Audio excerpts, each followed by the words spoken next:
Hello, good evening. Welcome to Property Zone Live again. This is Sean here. Today I won't be talking about market. I won't be talking about the economy. Today I'll be just going to share with you my personal experience when I check into the hotel, not a hotel, but an Airbnb experience by one of the project that we have marketed and completed less than 2 years ago. Okay, this project basically is built and actually managed by Exim. And I actually booked through their in-house operator called MyKey. Okay, so without further ado, I just want to pull my slide, and it contains a lot of photos that I would like to share with you. Okay, so just give me a second. I'm just going to pull my slide up very quickly. There you go. Okay, so I hope everyone can see this. I'm just going to put in the presentation mode. Now, some of you may and may not know one of the latest project that is completed and handed over to their buyers by Exim right in the KLCC vicinity. It's called Scarlet. Okay, this is basically the outlook of the building. Is at Jalan Yap Kwan Sing. Okay, and it's just a less than 10 minutes walking to KLCC itself. So on one of the weekends, I thought about experience it, the fine and completed product by one of the developers that were marketed with Exim. So I decided to check in, and this is basically the key I got. All right, you can see a very nice key card. No, operator is a my key. Everything is equipped with the information. Okay, so this is basically the lobby. Okay, you can see there are quite a lot of people are waiting to check in. There's actually a check-in counters here. There are some of the lockers that is available to the customer or the short-term tenants who wish to go around after the checkout. They can actually keep their luggage in the safe and secure places before they actually move away from the place. Okay, I do realize there's a big difference compared to some of the Airbnb, whether it's a service apartment or condominium or high-rise building that I've checked in. I've dealt with owner who arranged to pass me the key at the car park level. So I think probably stay there, but he just don't want to attract too much attention from his neighbor. So they had met me in the car park to pass me the key. All right, we arrange time, WhatsApp here and there. The second experience I had with the previous Airbnb accommodation is most of the time you just have to follow along instructions to find out where you can park your car temporarily, then get the approval or get the consent from the guard to bring you to the mailbox, key in the pass key, take out the key and the access card, then go back to your car and find where the car park is. This is most of the time, maybe just not me, but maybe some of your experience staying in the Airbnb accommodations. But this time is very different. So it's like a hotel experience. It's very proper. So once you come in here, there's a place for you to sit down and chill, waiting for your turn to show your information, your booking number, your reference number, and to be dealt with. Even you are arriving late due to unexpected event, flight schedule, car broke down, you are always assured when you actually come to this place, the counter is ready for you. Okay, and the staff actually welcome you in a very professional and friendly manner. Okay, to my surprise also, when I actually go into the lift, even there are 4 lifts running concurrently due to overwhelming check-in. You can see the lift is basically quite occupied. Of course, from customer point of view, I probably have to wait longer time than expected. But from an owner point of view, if you actually an owner of one of the units in Scarlet, I think you're quite thrilled and happy because you are seeing a lot of checking in. Out of my 24 hours stay, less than 24 hours stay, okay, in Scarlet, there is not even a single time that I'm managed to take the lift by myself. And more than 80% of the time, the lift are full. So that means actually the check-in is actually quite full. Okay. Then after that, I check into the room. The room that I got is very nice. I has the bedroom with the double bed overlooking the KL city center. Okay, some of the highways, and actually this is the living room.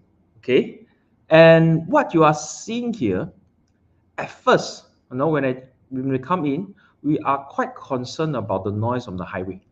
To be honest, we're looking at this, especially at night, right? When things are getting quiet, a little bit of noise from the traffic is amplified. So we actually open up the window to hear the exact noise, and then after that we close back the window. I think the quality and the thickness of the window managed to minimize or eliminate the noise by 95%. We had a good sleep, and even though the unit is kind of facing the highway directly. So this, I think, one thing we can tell and we can feel the quality of the windows the developer has actually put in for their units. Next, okay, of course, we have a full-fledged kitchens. Even you want to do a simple cooking, you want to make your coffee, you want to do, you don't even actually have to bother with the mineral waters, because there's actually a water machine here. You can actually fill your cup with clean water, filter water anytime that you want. Okay, you even have a microwave oven. Now looking at toilets, clean, nice looking, and give you the wonderful experience of taking a shower here. Okay, now after checking in, we go around and check about the facilities that we have within the condo itself. The first thing we actually check into is the business center. Now, compared to the older concept or those condos completed years ago, one of the main difference other than other facilities, I think, is the business center. You will actually find it in Airbnb specific accommodation. Some of them are not just catered for tourists. Actually, a lot of Airbnb cater for business traveler itself. Sometimes when they check into a place, they need a place to conduct, for example, a briefing, a group of them, a conference, maybe just an online thing. They can actually do it in a proper setup with a business center. Actually, when we step into this business center, right, I feel like I'm walking into a library. Everybody was quiet. Everybody seems to be, looking very serious, working very serious in front of the computer, in front of the iPad or iMac. And ambience is very nice. The business center that you can see here. So quite surprisingly, it was about 70%, 80% occupied during my visit. Okay. So if a business traveler is looking for this, I think this is one of the considerations, the facilities they have within the property itself. Now, next. So at night, we took a tour to Petaling Street. Basically, a tourist sport center is one of the places can really reflect how the tourism, how the arrival of our guests, whether it's domestic or international, within the tourist area.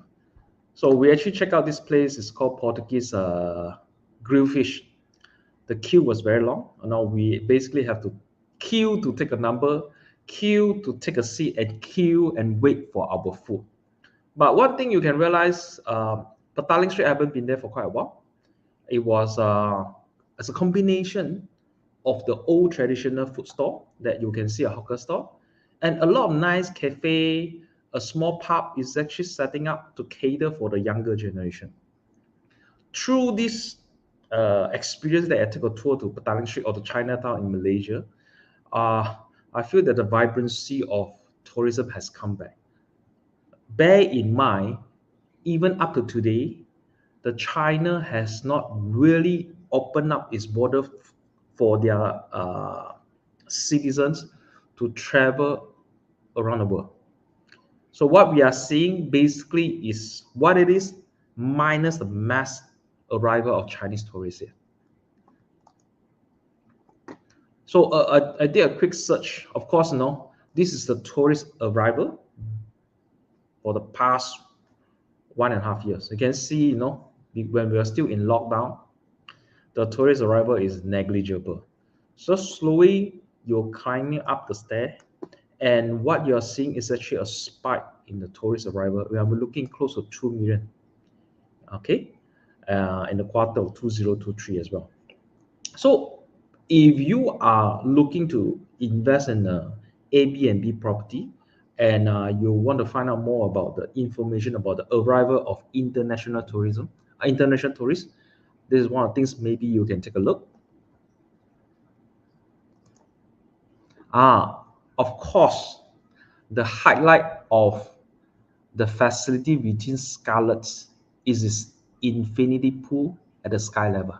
Okay, so when I check in, when I come up from the lift, first of all, I feel like I'm in a 4-5 star hotel. Tower is available. Okay, they're actually providing a tower, a swimming tower. You don't have to carry your own tower from your room. I think that's a good point. Okay, you will see a lot of international tourists. You can see here a lot from Western country and some of the domestic tourists as well. Okay, so landscaping, and actually the other small lounge is above. Okay, and this is the angle of another angle from the look of the pool. Now, one thing I really like about the pool is normally when you have a sky pool in a high-rise building, from 10 a.m. until 5 p.m., there's very less people using it. The usage of the pool is very low because why? We are living in Malaysia and temperature is running at 37, 38 degrees Celsius. Nobody wants to go to the pool during this time, okay? Except some of the tourists want to get their body tan. But with this structure, that's half of the pool is covered. It means the pool can be used by everyone, including family with kids, during the daytime. Okay, so I think the design give them, I wouldn't say 360, but at least 270 degree of view within the pool. Then you don't have to worry about the UV and the hot sun. Of course, at night is a different taste. It has a different ambience for the pool itself, and you can see clearly how the pool looks like with all the design of the tiles within the pool as well. Okay, of course, KLCC is just a short walk down the road. Now, overall, what I really feel that I like about this place is clean, nice. When you actually walk out, you can walk to KLCC. If you want to go a little bit further, you can take a Grab, or if you're driving a car, driving to Petaling Street, driving to KL Tower, or driving other hot tourist spot within KL is just a stone throw away. Okay, now if you are investor thinking about whether now is a good time, or you actually start seriously thinking about to buy a short-term rental property, I think maybe there's a few things I can share with you. I would say things to take note of lah. Okay, number one, buy a full commercial title. When you buy a full commercial title, you want to run a short-term rental like Airbnb through Booking.com or Agoda. It allows you to actually do it, as compared to some of the things recently you have seen a Cove Hill site in Ipoh, because it's residential title, and a lot of residents are actually own stayer, and they actually do not welcome Airbnb tourists. So they actually vote in their, I believe it's their AGM or EGM, and they actually put a notice out. Sorry, okay, no Airbnb or no short-term operator is allowed within the property. So if you are the one buying this and then you get stuck, and you may not get the rental you expected. So if you're looking to buy a short-term rental property, go for full commercial title. Okay, and this is actually going quite viral. The place is very nice. I think if people are going to visit Ipoh, okay, I think this is a very nice place, but it's just that now the whole management decide not to do Airbnb. Okay, now second things, if you want to buy a property looking to enhance your rental yield through short-term rental, buy a property with proper operator, preferably in-house.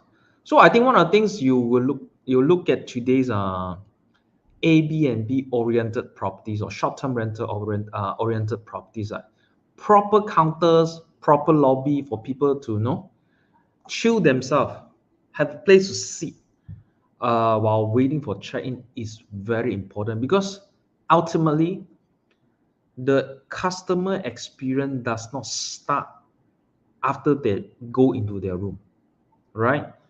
The customer experience starts when they actually step into the building itself. So have a proper counter setting up and also have a waiting area. I think is very important. Number two, some of the people I met who actually doing a solo short-term rental, they find it very taxing. A lot of times we just think about, if I am actually an operator, I'm the owner, right? I just need to hand over the key, and then after that they check out. But things may not goes as smooth or perfect as you expected, because during their staying periods, they may request additional pillow, they may have certain complaints, they want to request this and that. If you are the owner, you may have your time occupied by looking at the WhatsApp communication, message communication, and all. So having a proper operator, when a customer check in, any request they make, or maybe a little complaints they want to file, they can go through the counter. So if you're an investor, your time is precious. You invest in the property to gain the passive income, so that you don't have to actually deal with it. So I think having a proper established, maybe an in-house operator, in this case Mikey, helps the owner to manage their clients during their stay perfectly. So number three, if you're looking to buy a short-term rental, make sure the peer purchaser, the peer owner, the people who are buying this, they are having the investor mindset. All people who buy this property, they want to make sure the property is catered for short-term rental.